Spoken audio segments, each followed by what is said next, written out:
કોણની અંદર હજી કંઈ ચૂકવવામાં આવ્યું નથી. જો એ 384 રૂપિયા લેખે જો ચૂકવવાનું કહે ને બેન, તો 2-2.5 લાખ રૂપિયા આવે થાંભલા દીઠ. બીજું કે ગોપાલ ઇટાલિયા કોંઢમાં આવ્યા હતા, એની પ્રતિક્રિયા કેવી રહી? હું ગોપાલભાઈની સભામાં હું હાજર નહોતો બેન, બરાબર. મારે બીજું કામ હતું એટલે શું એનો વિડીયો નથી પછી જોયો. વાડીઓની મુલાકાત લીધી હતી? વિડીયોમાં મેં જોયું હતું, વાડીની મુલાકાત કરી, અને એ વખતે પોલીસ વાળા છેટા વહી ગયા હતા, બરાબર છે. તો ગોપાલભાઈની ફરજ આવે કે ભાઈ 5-7 દિવસ 15 દિવસ અહીંયા કોઈની અંદર રોકાય, કામ બંધ કરાવવાનું શું વાંધો? પોલીસ વાળાને એટલી બધી બીક લાગતી હોય.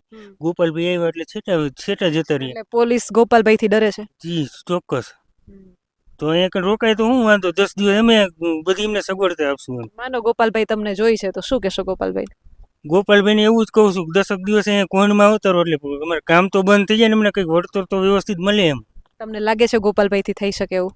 100% થઈ શકે.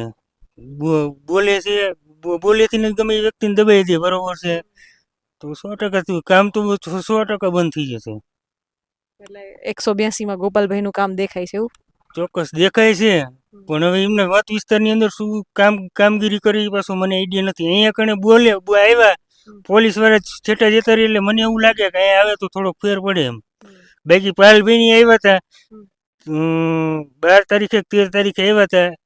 એને જે પોલનું કામ ચાલુ હતું, પાલભાઈ હતા, મહેશભાઈ રાજકોટિયા હતા, જિગ્નેશભાઈ મેવાણી હતા.